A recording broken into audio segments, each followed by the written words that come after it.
There's a special kind of pride that you feel deep down inside, a strength that seems to thrive in Lima, Allen County.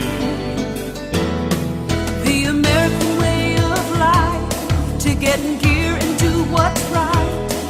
An unbreakable forthright link called real American strength. Lima, Allen County, real American strength.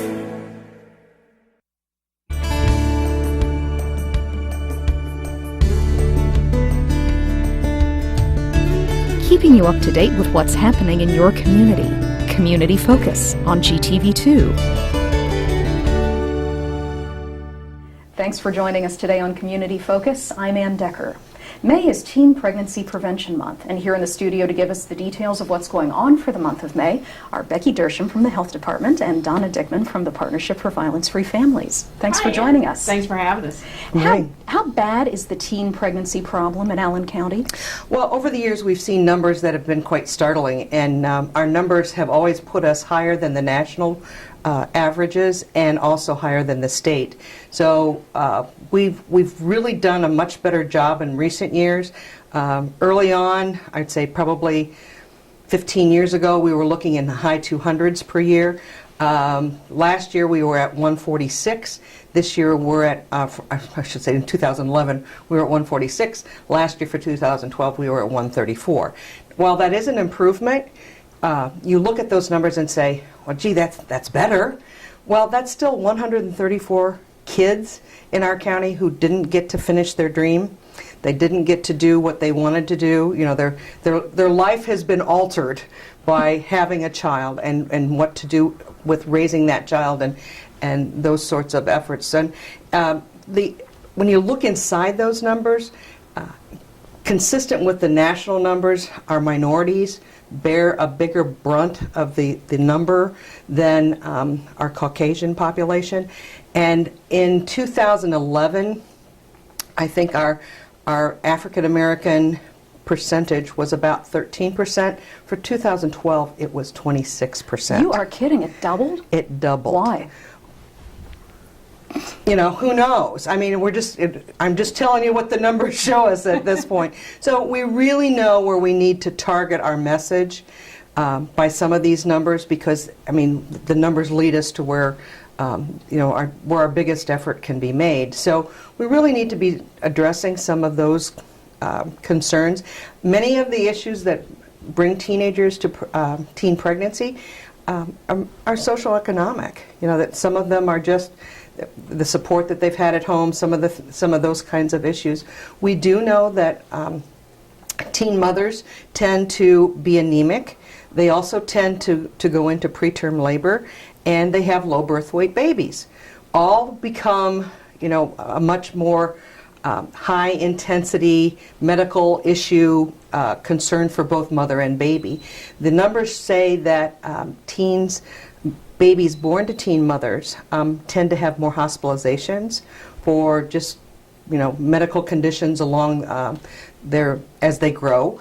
And teen boys tend to have a higher incarceration rate who have who were born to a teen pregnancy mom.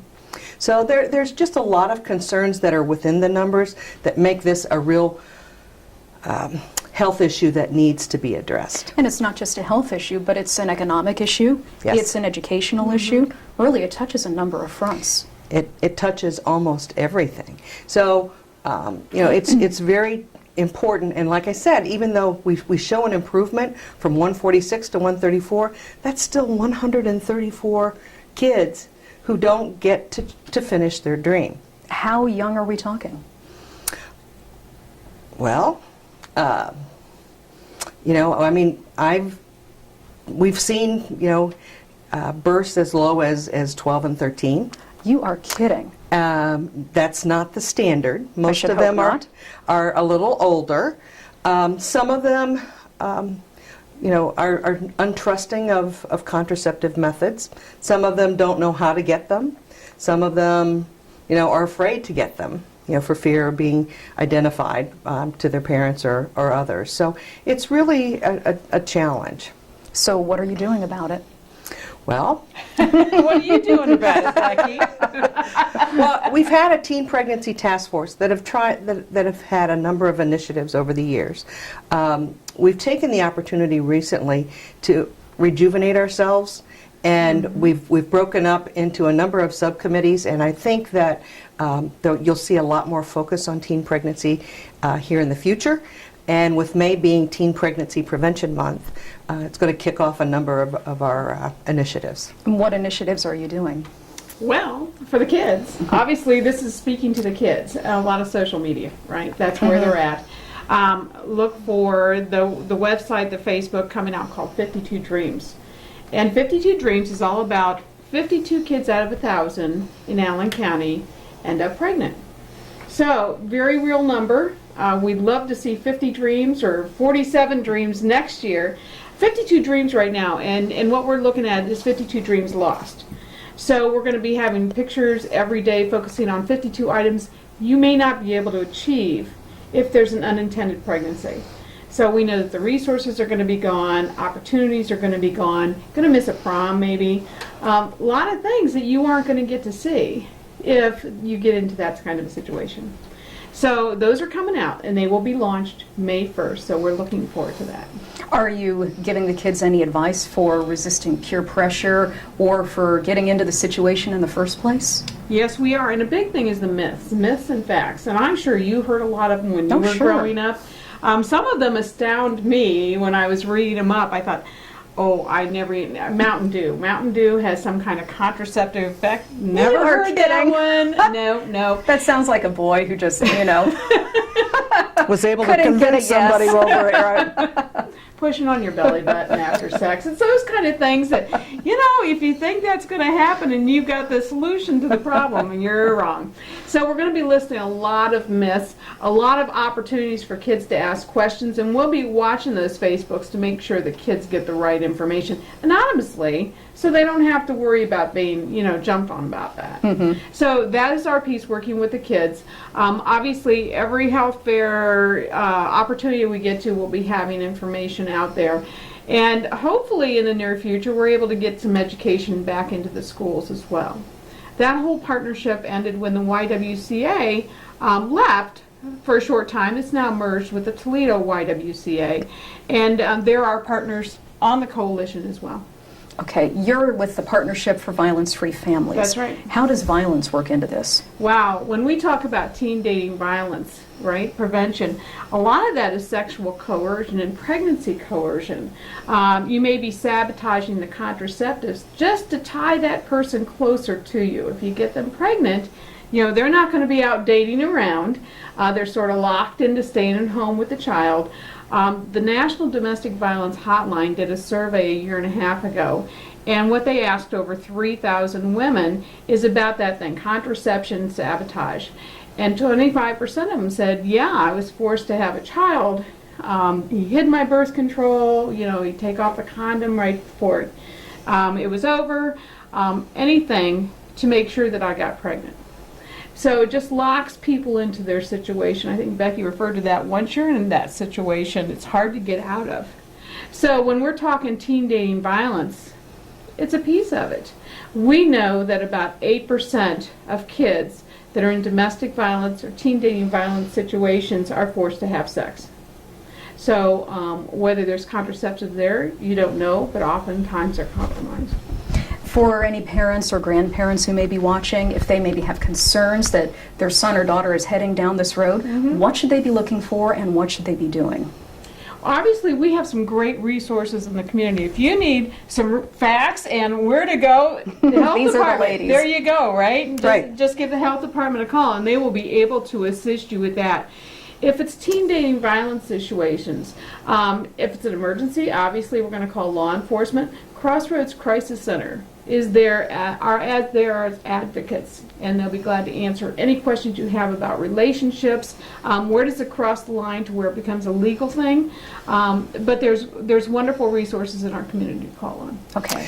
The health department has a reproductive health and wellness grant that we offer clinics on Monday. Well, we're operational Monday through Wednesday each week, so they could call the health department and we'll be happy to answer their questions. Okay. Is there anything else you want folks to know about Teen Pregnancy Prevention Month?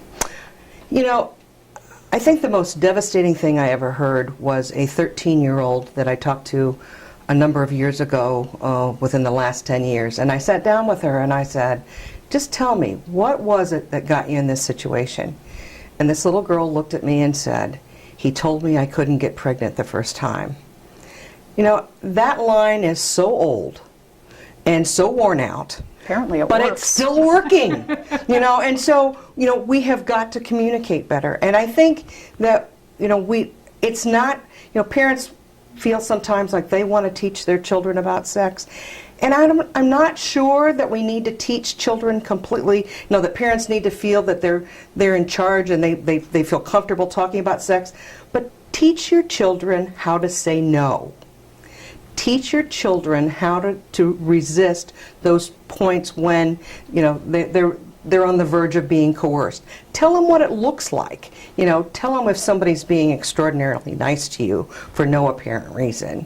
You know, and it just doesn't, you know, that it's just almost overbounds, that, you know, they're just going way out of their way, or that the suggestion of violence might be there. Those are the kinds of things that we need kids to learn early, to be able to say nope, and, you know, and blitz for the door, you know, so get themselves out of that situation, because those are the times when we find that many times teens are getting in over their heads and then have no way out. Okay. Becky, if people want more information, how do they get in touch with the health department? 228-6154 is our reproductive health and wellness plan. Okay. Or the regular health department number is 228-4457. And Donna?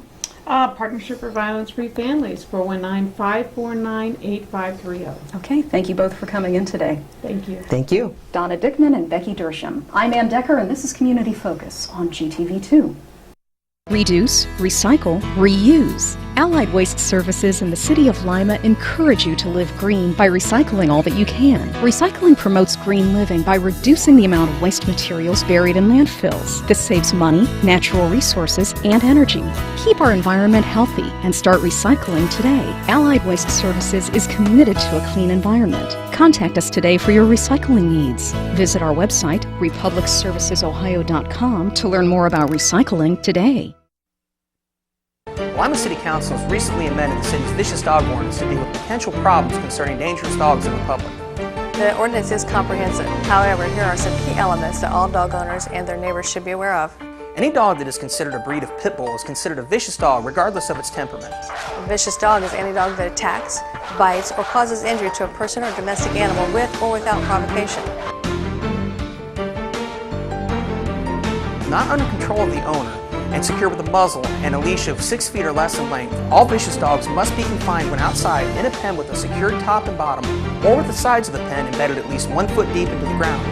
If you're a dog owner and have concerns about any dogs in your neighborhood, visit limapolicedepartment.com to find out more about the city's vicious dog ordinance. The fine for non-compliance is $150 per citation, and ignorance of the law is not a defense. If there's an emergency situation, call local law enforcement for immediate assistance. Help keep the youth of Lima safe by donating to Lima Safety City today. Hello, I'm Chuck Eichelberger from the Lima Noon Optimist Club. Safety City is a very important part of the Lima community. The Optimist Club is renovating Safety City and it needs your help. Donations can be made by going to the website limasafetycity.org. You can also send a donation to Lima Noon Optimist Club, P.O. Box 428, Lima, Ohio 45802. Help keep the youth of Lima safe by donating to Safety City today. Let's all do our part to keep the Ottawa River clean and healthy. Apply fertilizer and other lawn chemicals according to their label so excess chemicals aren't washed into the river. Your actions matter. This is a nice neighborhood. It is. Is that the house we live in, Mom? Yes. Look at all the kids around here, Mom. I like this house. Hi, we're here about the house. It's rented. It's against the law to deny people the opportunity to live where they want and can afford. If you feel that you've been treated unfairly, give LACA a call and we'll look into your complaint. LACA's fair housing services are free, so call today and get the housing you deserve. 419-227-2586. We're back on Community Focus. I'm Anne Decker, and Rick Stolley is in the studio with the Lima Parks and Recreation Department. And regardless of what Mother Nature says, you are ready for summer. Well, we're getting there. The planning is all in place, getting everything up and running and ready to go. We're still just finishing up getting the winter, if you will, off of the parks and It hung on a long time. It sure did. And being out and able to get some mowing done and get some of the things spruced up so that some of the space is ready to go to welcome our friends in the community back into the parks. No one really left over the winter because there was still enough to do in the parks and around with just walking or sledding or what have you. But people now are ready to get in and enjoy the green grass and the ball diamonds and soccer fields and all the things that come with it. And what do you have in place for them? Well, baseball, our Little League baseball program will begin on the 6th of May, so that's just right around the corner. And that'll be Monday and Wednesday nights for the minor league and Tuesdays and Thursday nights for the majors for the boys, and that's grades 3 through 6. So 3rd and 4th will be Monday and Wednesday, 5th and 6th will be Tuesday, Thursday evenings. And then our girls softball will be beginning right after that. Again, every night of the week except for Friday, and practices have led up to this. We're ready to go with that league play and those teams getting out and competing, and those seasons will wrap up pretty close to the 4th of July. Okay. Playground program is right around the corner. We will start registration on Saturday, the 4th of May, at our office. We'll do that from 10 until 1 p.m. So if you want to get in and get registered to get your child at a park that they want to go to, just a reminder, the parks are going to be at Frote, we're going to be at Robb, we're going to be at Lincoln again, and then of course Dr. Martin Luther King Park. So those are our 4 playground sites that we'll be occupying for the summer. That program will kick off and be ready to go June 10th and run through August the 2nd. And who's it for? That's for kids, boys and girls, ages 6 to 12 years of age. So 6 to 12 years of age, welcome up. We'll get you signed up. Now, if you miss that date, that's okay, because we will continue to register kids on up to the start of the program. And then depending on space availability, we will continue to add. You just might not get the park you want to go to. So again, the Saturday, the date in May is May the 4th, and again from 10 until 1. Do Mom and Dad need to bring anything? Yes, they need to come in and fill out the packets. We have, of course, with all the liabilities with kids and things, we need as much information as they can provide to us that day in the packet, and allow about 10 or 15 minutes to fill that out, and we'll have space for you to sit down and do that. But it gets your child registered, and if you're attending school in the city limits, it's $30 for the summer. What a deal! If you're outside, it's $35. But we're again, it's one of the great programs that's been in this community for many years. I took part in it when I was a kid. And that long ago? Yes. People often say, I think the Dead Sea was just sick back then. But I did, and I had a great time. And it's evolved, to what it is today with the program we have available, which we didn't get to do a lot of this kind of stuff with field trips and so forth. But we're providing those for the kids this year. We're looking at some opportunities to get out to the equestrian therapy program, down to the Neil Armstrong Museum. We're looking at a Zoo to You, bringing in some animals and so forth for the kids, and it's a terrific program. Why we like it to be, all inclusive, for the kids. There's some academics, there's some arts, there's just playground programs too. So, it really is a great opportunity to get your child enrolled in a terrific program that will be a big part of their summer. And where there's trained supervision? Yes, we try to keep it at a 15-to-1 ratio. So we like to go up to 60 kids per site. We hire 4 rec leaders at each site. So at 15-to-1 ratio, we feel pretty comfortable with that. And then at the end of the year, we have the expo, which we just have a great week of activities, culminating with a year-end pool party out at Schoonover. So it includes free lunch through our process and our partnering with the Lima City Schools for the kids every day.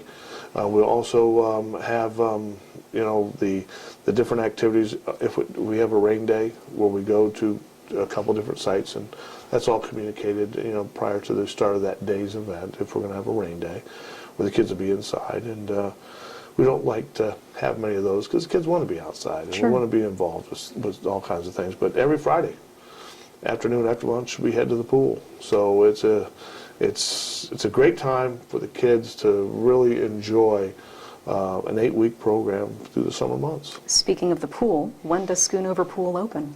We are slated to open up the pool the 8th of June. So we're out there getting things prepared here. Very shortly we'll have some painting to do, as we do each and every year, and get the water going and get everything up and running, get all of the chairs back out, and do all the things that we need to do. We're in a process of hiring lifeguards as we speak, that it's going on. So it looks like we're going to have another terrific staff at Schoonover, just like the playground program. We're very pleased with the quality of leadership that we have at those facilities, and we couldn't be more happy with their interaction with the public. And people want to be safe. They want to understand, that their child is going to be taken care of, and at both of those, in both of those programs that we have available, and all of our programs that we have available, that's obviously a top priority. Rick, if people want more information about the summer playground program, Schoonover Pool, softball, baseball, or anything going on, how do they get in touch? Well, they can give us a call at our office Monday through Friday, 8 to 5, and that's 221-5195. Or they can go online at the city's website, which they can go into recreation and find the form that we have for the flyer that's out for the playground, and we'll have the pool one up in short order as well, for people to get their information about pool passes and what memberships are, and our hours at the pool, which are 12 to 7 days a week, weather permitting. All righty. Appreciate you coming in today. So come on out, enjoy the summer in Lima, and enjoy the different programming that we have available. You really do have some wonderful parks, and We're very it is blessed. time to get out and enjoy them. It is. Thanks for coming in today. Thanks for having us. You're welcome. Rick Stolle from Lima's Parks Department. I'm Anne Decker, and this is Community Focus on GTV2.